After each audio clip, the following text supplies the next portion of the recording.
So I didn't expect to make this video. You're probably looking at the title and being like, MJ, what are you talking about? I had this idea at like 3 a.m. and figured it was way too good enough. Look, this idea is good, like, okay? Like, I'm gonna get 1 million views on this. No, I will not. No, I will not. If I do, I will eat my hat. So basically, I'm gonna be talking about fictional characters I've liked over the years and putting them in a tier list. I've been on the internet for almost like a full decade now. Like, I got my own phone when I was like 11 years old. I'm turning 21 this summer. So, needless to say, there's been, a lot of characters that I have had an unhealthy obsession with. I swear to you, this tier list will go from like, oh, I had an unhealthy attachment to this character to the point where I put them in a jar to, oh, I just really like them, smile. I think that there must be some sort of correlation with like people you're into in real life and characters you're into in fiction. Cause like over the years, I've realized I tend to gravitate towards two specific types of characters. Goofballs or doms. Anyway, so this is the tier list. I will say for like each of these tiers that I have here, all of them are applicable to whether or not I had a crush on them or whether or not I still like them now. So we have Boom Shakalaka! This basically means I used to love this character, still obsess over them, and do not regret being this emotionally attached to them. Because they are perfect. Next we have I loved or love them to an obsessive degree. This means that I used to love this character, or still really do, and did have an unhealthy obsession with them, but not to the point where I'd like sacrifice my soul for them or anything. Then we have I kind of regret this, but also this is a tier where I love this character, still do. But as I grew up, I started to notice that they were a bit problematic, but they're rooted in nostalgia, so I can't stop loving them. Also, keep in mind, some of these characters are like minors, but I had crushes on them when I was a minor, okay? I'm not Diddy or Drake. Say Drake. So with that out of the way, we can begin. So, I feel like the best way to start off this list is to bring up my first ever fictional crush, or at least the first one that I remember. And I would dare say this is the only hear me out on this list. The rest of the characters in here are like objectively attractive. So, without further ado, Drake from The Pebble and the Penguin. Yes, I said it, okay? Look, he was fine back then, but like, I look at him now and I'm like, why did I like a penguin? Don't look at me like that, okay? I honestly don't know why I like them so much either. I haven't watched the movie since I was like 10 years old, but I remember he manhandled the girl penguin a lot, and oh my god, this is actually so embarrassing. Should I keep doing this, honestly? No, we keep it going. We keep it going, boy. Also, his voice was hot. That's something I remember vividly. The more I go down this list, the more I realize that I think I kind of have a voice kink. Like, if I find a character's voice hot, then they immediately get more attention from me than if their voice, like, wasn't hot. You know what I mean? I had this crush long before I had access to the internet. So, my family had this movie on DVD. So, I watched it a lot at my family's cottage. I was like 6 or 7 at the time of watching that. Oh god, wait. This was the first time I ever remember feeling something for a fictional character. Like, not just attraction, just like anything. Like, a feeling, an emotion for a fictional character. I really, really liked Drake a lot as a kid, but obviously, you know, I've matured a lot since then. So I would definitely say I don't have a crush on this character now, but I did back then. So I'll put this one in I love them to an obsessive degree, because I really did back then. Next we got Aaron from My Street. Oh my god, dude, the memories are flowing within me, bro. For anyone who's up to date on the My Street lore, first off, I love you. And second, you get me when I say that Aaron was attractive, okay? He may be a Minecraft character, but he's still low-key kind of fine. He was honestly the male lead I really cared about in terms of who was the best one for Aphmau. I still believe, like, to this day, I think regardless of Garth and Lawrence and, like, Zane's and, like, all their flaws and faults, they all deeply love Aphmau genuinely. With Zane, it's obviously he thought he had a crush on her. He said it to Aaron in the My Street Season 1 finale, but it was very, like, he stated that it was like, I thought I liked her, but I think I'm starting to realize I just really like her as a friend. So you do love her then? I don't know. I know she likes you a lot, and I don't want to get between you two, but I don't want you to take her from me. I love hanging out with her.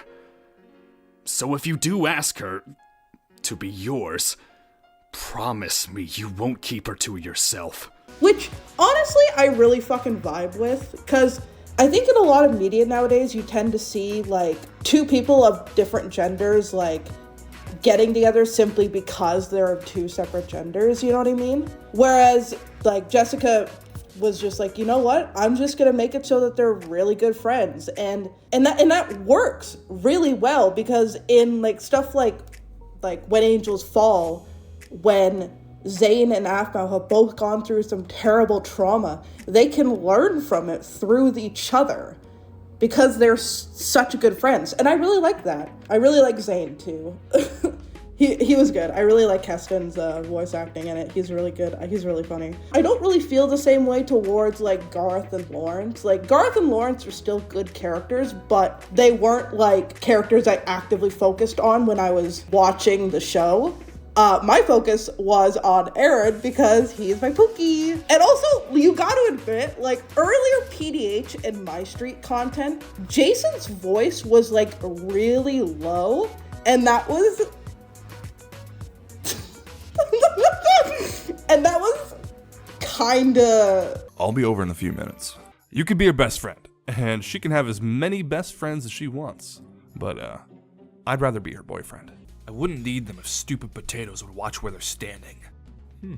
Was that a mosquito bite? It was kinda... I talked about Zane, but, like, obviously my focus is on Aaron. And I think out of the 4 leads that were teased as romance options for Aphmau, specifically in the My Street universe, I think Aaron is the best option for her, because he's a very devoted guy, but he's also very guarded. And I think that's what drew me into him when I was, like, really young, like 10 years old. That's what I really thought was engaging about Aaron, was that he was, you know, he was a little nonchalant, he was a little mysterious, but as, like, the show, like, became bigger and bigger and more seasons came out, you start to understand why Aaron was so guarded and jaded, because he had such a possessive father who was trying to hide his powers from the world, because, you know, he could literally fucking kill people if people knew about what he was.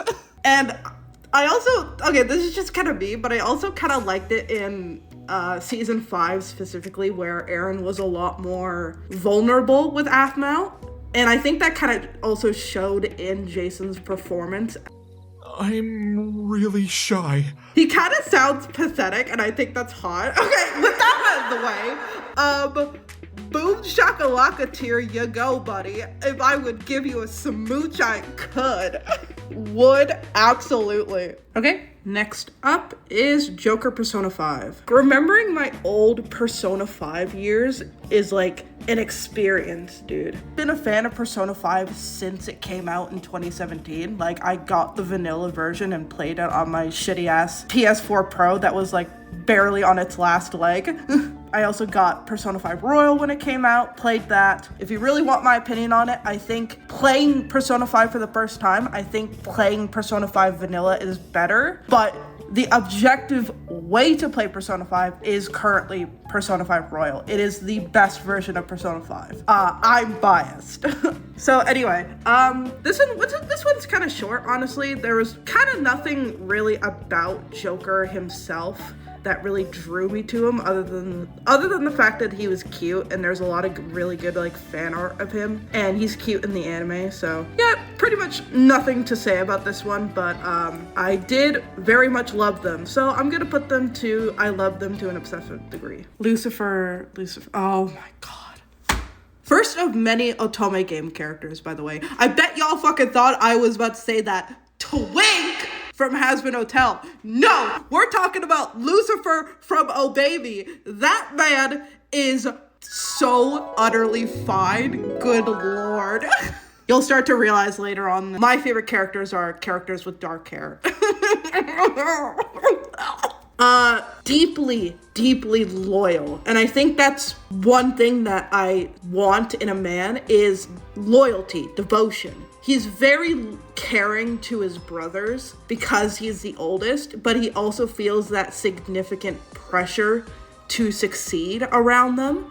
And I just think that's so compelling. My other favorite character is Asmodeus, and I was thinking about putting him on here too, but when I think about characters that I really hyperfixated on between the two of them, it was Lucifer 100%. Like, Asmodeus was a close second though. So honestly, I don't know whether to put them to Boom Shakalaka or I Love Them.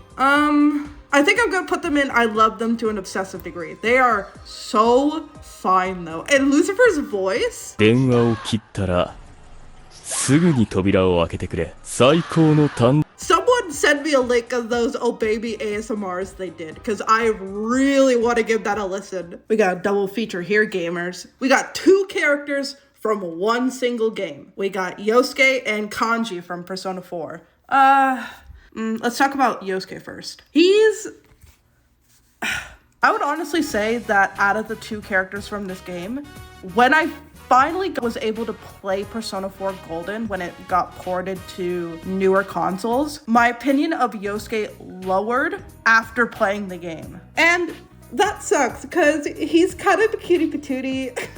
He's cute. He's pretty responsible for someone his age. I feel bad for him because of, the whole Saki thing. Honestly, it's fine to not like somebody, but I honestly think Saki kind of took it a little bit too far. But then he continues to exist in the game, and he does a lot of really weird shit, like getting the girls their own bathing suits at the camping trip, constantly talking really grossly about Rise, even to the point where in the spin-offs, that's kind of his thing, is that he's a horny bastard. It doesn't really make sense because the character we saw at the beginning of the game wasn't nearly this horny and creepy towards women. He treated Saki with a lot of respect, and throughout the game his maturity kind of gets thrown out of the window, and he's now the comic relief character, and I don't really like that. Oh my god, this one fucking line. I don't exactly remember the exact situation as to why he said this, but he was talking to Naoto and he said, Naoto, you got balls for a girl. And I was like, I'm about to choke this kid. I'm about to choke this kid. I don't care if you're cute. You're being weird. Stop being weird. So, unfortunately for Yosuke, I'm gonna have to put him in. I kind of regret this, but also because he does have good qualities, but the spin-offs kind of ruined his writing to just kind of make him just partner, and that's it. Partner. But he's also definitely gay for you, so, take of that what you will. I know what you are. Speaking of the gays, Kanji! Kanji! I love Kanji so much. He's a gay little dork, and he's really cute, and I really like his arc, even though, well, not arc, it's more discovery about himself. Gender doesn't really matter in this situation. He's scared of rejection. That's the thing that really gets at him, is rejection, not necessarily who is what gender. I really like his relationship with Naoto. It's so cute. I wish nothing but the best for them. I honestly kind of headcanon that they probably got together after you left, but that's just my opinion. I'll put him in. I love him to an obsessive degree. We haven't gotten a lot of Boom Shakalaka characters yet, but I trust you, dude. I'm saving a nuke. I'm saving a nuke. Because when I talk about him, it's gonna be for fucking 300 hours, and you will not get me to shut the hell up. And you'll get to hear me talk about him in a bit. But first, I gotta talk about my absolute favorite Otome game love interest. And I'm speaking about Victor from Mr. Love's Queen's Choice, my friends. Look, I'm about to be real with you guys. This game is completely fucking dead in the water. And that's because it shut down like a couple of months ago. But like even when the game was still going on, after like the game's first 3 years, no one talked about the game anymore. Like other than like a few like rare groups on like Amino. Do you guys remember Amino? But anyway, talking about my man. Oh my god. Guys, when I tell you that this love is feral, dude. For any of you who aren't aware of what Mr. Love's Queen's Choice is, it's a game that was made from the same developers as Love and Deep Space, and it takes place in the same world. So these characters, these love interests, have evals. Victor's is time control. And the first time you meet him is him stopping time to save you from getting hit from a car. Now, any normal guy would be like, oh my god, are you hurt? But instead, he's like, you should watch yourself.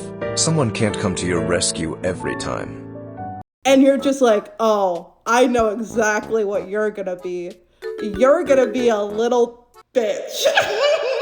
You're gonna be the most smarmy asshole in the world. You're gonna be like so up your own ass, but you're gonna like, once you start to fall in love with the main lead, aka me, you will eventually like crack down and be like the softest, gooeyest like woman lover in the world. And I was here for it. I was here for that tsundere juice. Give it to me. I am drowning in it. Like I started playing the game a month or two after like its English release. So I was like, I'm fucking old gen like type shit. Like I have been playing this game when I was in the womb type shit. No, not really. I was playing this game for, it was like 7 years before it shut down. I was playing 6 of those. I took a gap because I just couldn't handle the storage at one point. But I am a believer of my Lord and Christ, Victor from Mr. Love's Queen's Choice. First off, we have to talk about his voice. Voiced by my man, Ben Diskin himself. Oh my god. May I have this dance? I wouldn't go near another woman. All I want is you. But I haven't tasted it yet, have I?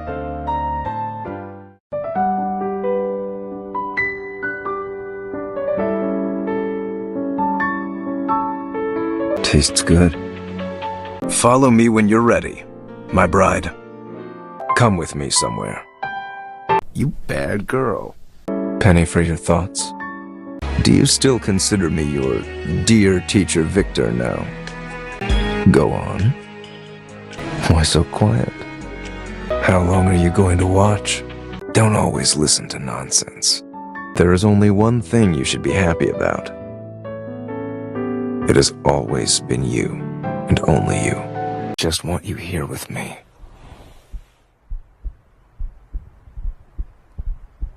And that's all. For any of you who are like, who know voice actors like I do, like in an autistic way, you'll know that like Ben Diskin is actually like a really popular voice actor. But this was my first introduction to him, and I fell in love completely with the way he voiced Victor. It was amazing. You don't get it, guys. You don't get it the way I get it, okay? I'm a believer. I'm a believer of this man, and I hope Ben Diskin voices in another goddamn dating game. Please satiate my thirst. Please voice the new Love and Deep Space love interest. I'm begging you. Ben Diskin! Voice in another Otome game, and my life is yours. Anyway, then his voice got changed. Frown. supposedly his contract ended. So they then later announced that the new voice actor would be Jonah Scott. And I was like, holy shit, this is amazing. I had heard Jonah Scott from Beastars, and he was really, really good in that role. So I was like, perfect. We got like one date, like Jonah as Victor's voice actor, and then he got fired, basically. The voice actor said, like, posted on Twitter that Taiwan is a country, which it is. And because the company that makes the game is Chinese, they didn't like that. So he got fired and replaced with a different voice actor, Elijah Mountjoy. Now, he's no Ben Diskin Victor voice. Like, you don't get how I was around Victor when he had the Ben Diskin voice. You don't get it. But Elijah was a really good replacement. I couldn't really handle the loss that well. So I ended up like deleting the game for a couple months. I think I just needed a break because like that announcement of finding out that like Ben Diskin had to be replaced, like it broke my heart. So after I re-downloaded the game, my view of Victor as a character kind of changed from like this impenetrable wall to someone kind of pathetic but also kind of cute. Like he's dominant, but like it's not as intimidating anymore as it was with Ben's voice. So it's just like, oh, I can tell you want to fuck me, like low-key. So like Victor as a character just kind of became like, oh, my little squishy ooey gooey, my lovey man, rather than like the intricate character he was pre-voice actor change. Like, I know it's weird to correlate a voice actor leaving with a dip in quality to a video game, but that's really what it felt like because, like I said, during those first 3 years, people really liked it. Like, there was a community around it. As the years continued, there was eventually less and less people, like, signing on to the game. Anyway, not relating to Victor's voice. Yeah, I know, MJ, you just spent like fucking like 8 minutes going on about a character's voice. Yeah, this is why Victor is the sauce, guys. This is why he's goated. Victor as a character is someone who is very like guarded and someone who like is clearly devoted to one person, and I really like that. I really like that. I think in fictional characters is devotion to somebody, whether it be a romantic or platonic partner. Along with that, Victor is honestly really funny, like low key. He's like, there are so many like cute moments in like phone calls where like he would call you like an idiot or something, and it would be in such a playful way. And I really liked it.